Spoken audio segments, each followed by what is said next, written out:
All right, congregation. It's testimony time. We got a guest, a special guest at that, Yeah. coming all the way from Florida by way of San Antonio, by way of all these other duty stations. It's a close friend of mine, Mr. Fleming. I met him when I was stationed in Fort Belvoir, actually Fort Belvoir, Virginia. I met him there, and we kind of connected. And he's come a long way. He's come a very long way as far as in his journey in the military. He's currently still in the military, and he's just overcoming adversity and a lot of different obstacles. And I really want him to kind of tell his story, and we're going to kind of talk to him about it, ask questions. Congregation, y'all can put in the comments, y'all can put down any other question you have for Quintin, and just jog his mind, ask him about the military, how it is now versus when he came in, all those good things. But Mr. Fleming, Let's go. the floor is yours. All right. Awesome. How y'all doing, family? These right here are two of my, I wouldn't call them my brothers. I call them more of my uncles. Um, they paved the way for me a long time ago, man. I am currently in the military. I'm a 6'8" Echo, a dental assistant instructor out here at Fort Sam Houston. I'm out here with my kids. I am a single father, which is rare, especially for us in the military. Yeah. I have kids ranging from 19 to my youngest is 9. Woo. Mm. Um, it's been a How many journey. kids you I've had have? a journey in this military. I have 5. Mm. I have 19, 14, uh, 10, 9, and Mm. 8. Mm. Okay. Um, And, 3 girls, 2 and a boys. single dad. How do you juggle that? Um, it's And pretty with the well. military too. It's well juggled out. I have a heck of a support system. My 19-year-old, since she's graduated, she's still at home with me. She helps with her brothers and sisters, Mm, especially when they come. Um, my 3 youngest are going back to Hawaii with their mom mhm, in a few months since I'm going to Kuwait. The 19-year-old, she does a fantastic job. Um, she's always been fantastic. She's learned that from my mom raising her. mm, Um, then I got a heck of a support system here. I got some close friends here that I've met, mhm. along with my brother, Robert Pollard, him and his wife still being out here. Um, Okay, with that help, with that support system like that. awesome. Uh, with my job, it's pretty easy, clear cut, 8 to 4, 8 to 5. It gives me time to spend with my kids, especially y'all know when I have a special needs child. Mm, Mm. Um, so it at times, adversity does hit, but especially on Uncle Kane knows the type of child that my daughter is. Uncle Mitch, you met her, but Kane know he lived with us for a while, and he knows how she mhm, is. She never has a bad day. mhm, She's never down. mhm. So it's kind of hard to get down, especially when you have that energy around you all day. Yeah, yeah. I got a question for you, just for the audience, just in case they had a question about. So with special needs, so does the military help you out with special needs kids, or do you just kind of do that on your own? Yes, they do actually. Oh, With our EF&P program, mhm, um, very helpful program. They help with schooling. They help with their IEPs. mm, They also help with placements for summertime. They have a lot of programs in the summer that the EF&P they put on for special needs kids. They even have for parents who have special needs. They have like a special needs date night where they'll take the Oh man. kids, mm. the regular kids and the special needs Okay, kids, and they'll take them and just arts and crafts and let them have fun. okay. Okay, man, that's interesting because I know a lot of people, they think that may be a deterrence from coming in or whatever, the military, especially if they already have kids and have special needs kids. They're like, I can't deal with the military and a special needs kid, but the military does help you out with your special needs, and you can still pursue your career in the military, right? Oh Hmm. yeah, the military, especially the army, we're family first. Hmm. Okay. That's also been the Sergeant Major of the Army's latest big push was family first. So family's definitely going to be taken care of. Um, one thing we know about the job, all 3 of us being in the military, Hmm. is we have somebody else that can do your job. while you take care of what you need to Yeah. take care of. You know, Mhm. it's just one big family, no matter what. Oh And, man, and you man. mentioned that what is that? What does that stand for? Exceptional family member program. Yes, yes. Okay. Oh, okay, Okay. okay, okay. And that was EFMP? EF EFMP. Okay. Oh, Okay. oh, All okay. right. So another question that may, the congregation may ask is, so you're currently in San Antonio, Texas. How long do you normally be at a duty station, and how do you know where you go next if you have to leave?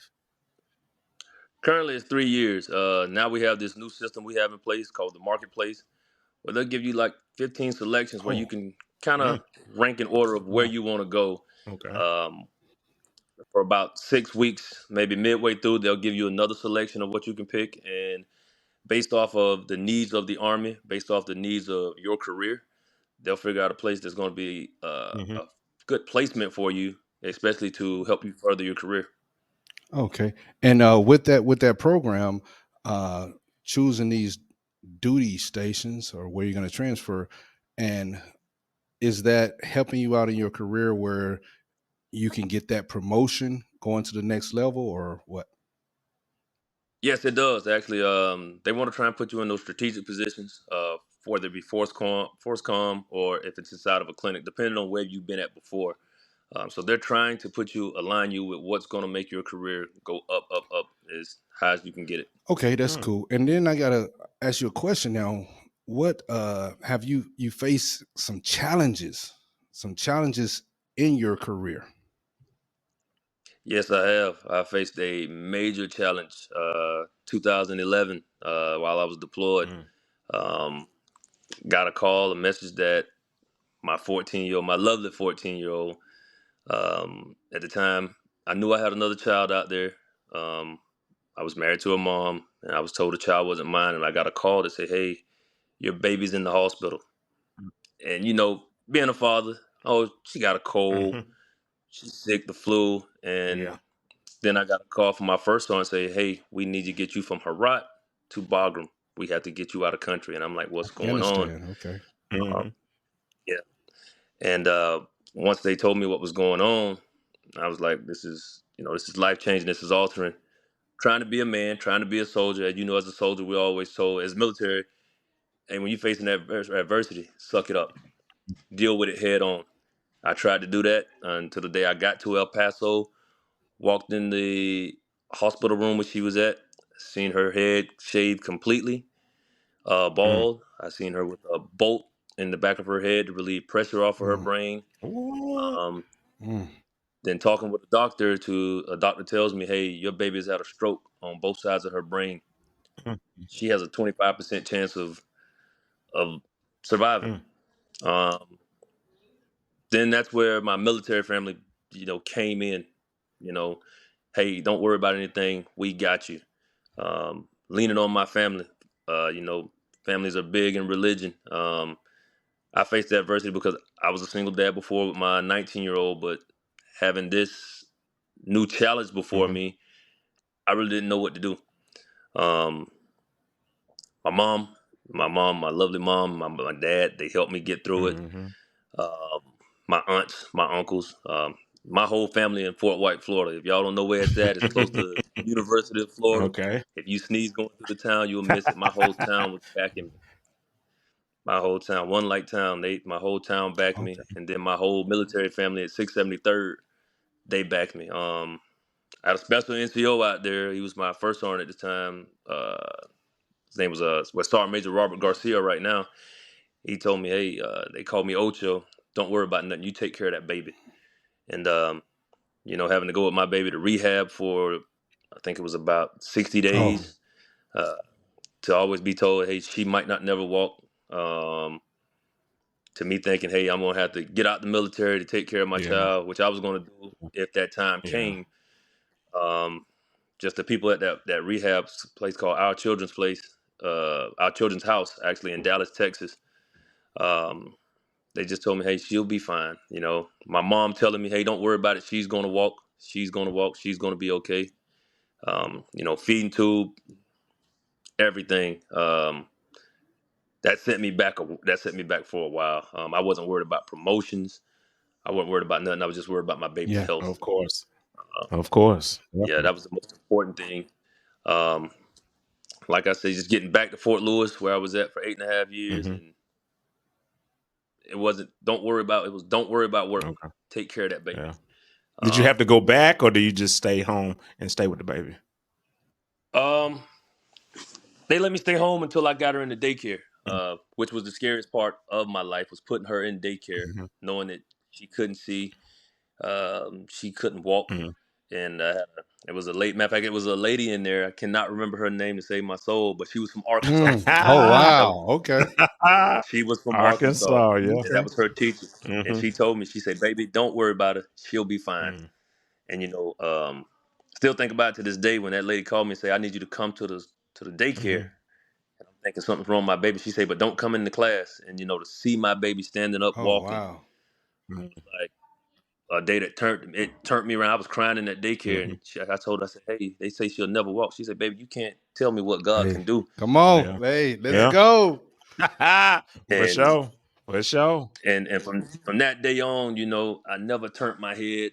Because like I said, I as a man, being where I'm from, I did have some animosity towards the situation that happened. Hmm. Um, just so y'all still know, my daughter had her whole right side of her skull crushed, um, orbital bone broken, Hmm. everything. And it was just, like I said, it was a challenge. But I got four brothers besides myself that was right there with Yeah. me. Calling me every day. How's that Yeah. baby? What we need to do? I got my mom has five boys. Um, Buddy, On, Thad, Kenny. Hmm.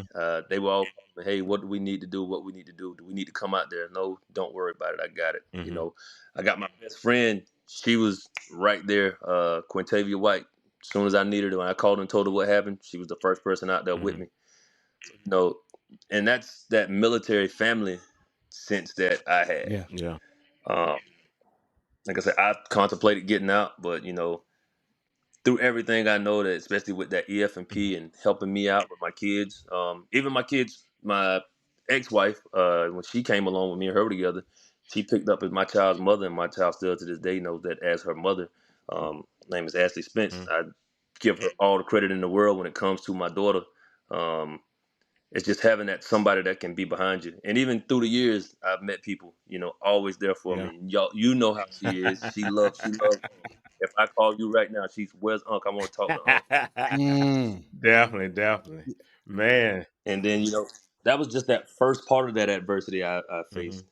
And, that second adversity I faced, What's Unc, up? you were there with me. Hmm. It was when I had to have, I'm 39 years old, but at 34, I had to have both of my hips Mm. Oh replaced. yeah. Yeah. Oh. Yeah. Yeah, Yeah. yeah, I remember that. Definitely, I remember that. And that is a challenge, That, especially when you got little babies that you got to take care of.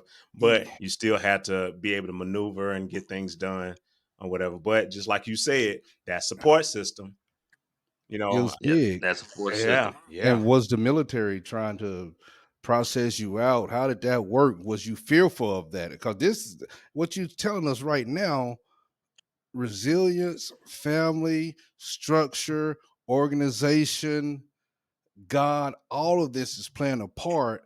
But then you come to then your personal, you're going through this right now where what was your mind frame like?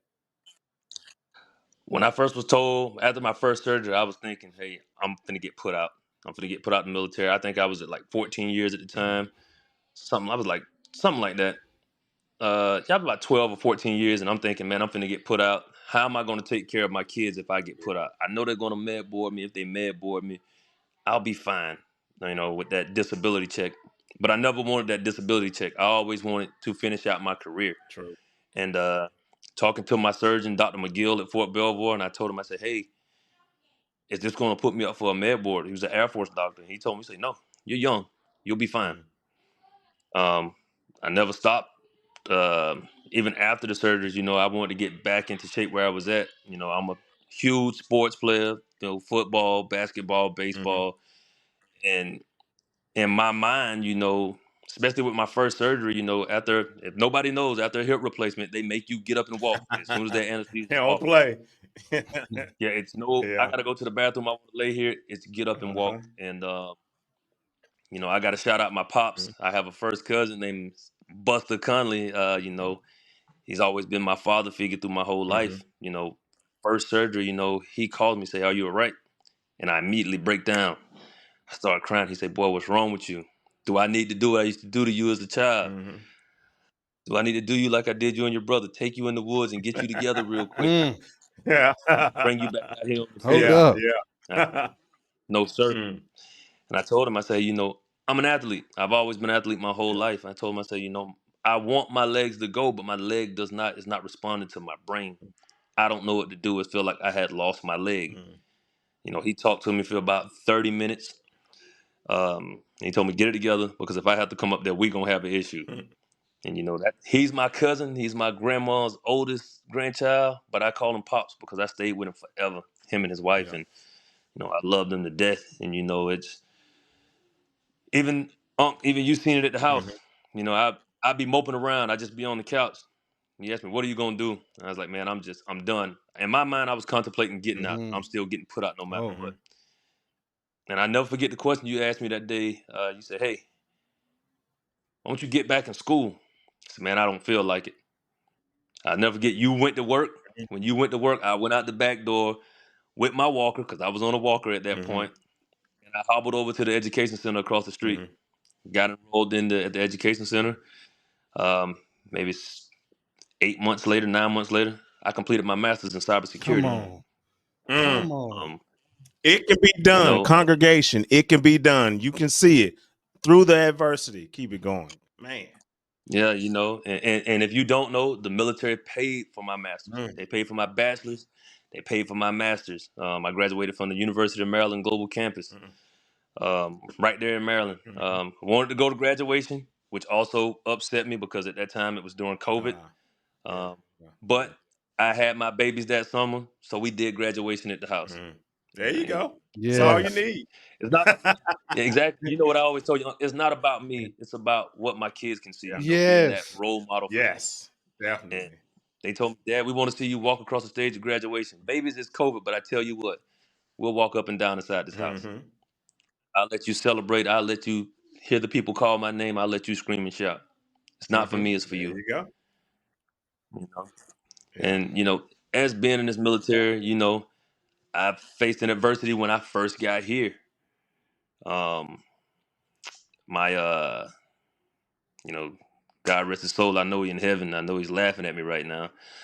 My my cousin, my pops, his son, which I call my brother, Tremaine Conley. Called him one day at work to talk about stocks. That's what we always talked about. Me and you, Unc. We always Yeah. talked about Yeah. stocks. Yeah. Um, Called to tell him some stocks, and I had to be the one to deliver the news that something's wrong with him. He was down there, were giving him CPR, and he was 30, 37 or 38 at Mm. the time. Mm. He's only a year older than me. Mm. He passed away from a heart attack. Hurt me to my soul. Wow. Um, Matter of fact, it hurt our whole family, especially us boys, man. And then having to put my best friend, my brother, away like that. I never thought I would have to do that, because we had plans on sitting on the porch like my granddad, Mm-hmm. knowing what's going on in town, but Yeah. it just didn't work like that. God had other Of plans, course. Of course. we never question what God has in mind, what He has in store. Um, Mm-hmm. but having to push through that adversity um, made me better. Yeah. After that, guess what? I know what I need to do. I need to get back in school. Now I'm currently pursuing my PhD in information assurance in Come cybersecurity. Mm. on. Come on. You know, Come It can on. be done. Let's It can go. be done. This is the testimony. This is what we're talking about. Listen, congregation, I need y'all to chime in on this. Mhm. Ask Quentin some questions, man, about his experiences, man. He has a lot that he's been through and he's overcame. And look at him on the other end.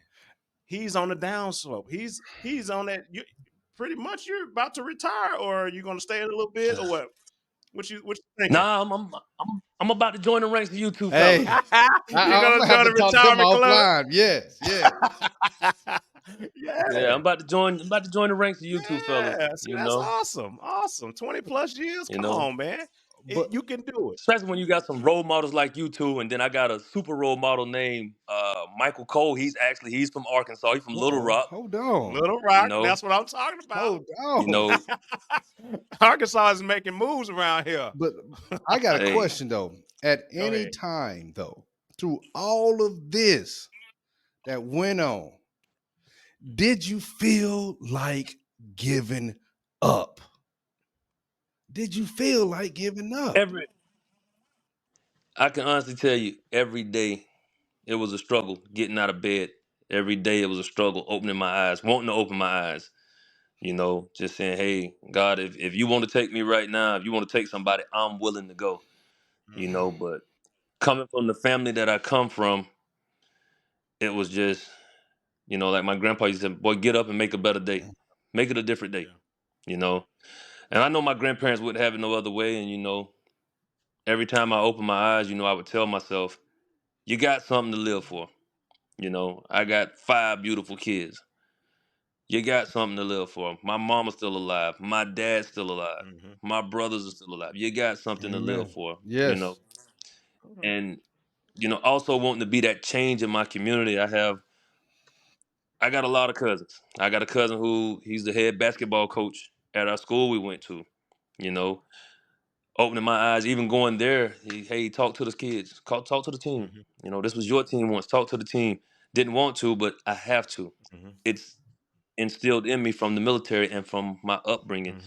You know, open your eyes. Every day you can make a positive change or you can make a negative Yeah. change. And that's all it's about. Yeah, That's what yeah, I'm talking definitely, about. man. You know? That's what I'm This. talking Hey, about. look, this is good stuff, man. I like Yes. this. Yes. A congregation, man, give this guy some thumbs up. If you don't give it to us, give it to Yes. him. Give it to him, man. Because Yes. to go through all of that and still moving forward, Yeah. working on his PhD, Come on. man. Come Man, on. we'll have his link and everything in the bio and everything, for his Instagram if you want to, chit chat DM or whatever. You know what I mean? But man, I'm telling you, oh my goodness. You said we can go ahead and take up collection, right? Hey, come on. I'm about to, hey, Hey, take me to the water. Let's go. I'm getting hyped. Come on I'm now. telling you, man. Let's Oh my go. goodness, man. Yeah. Guarantee.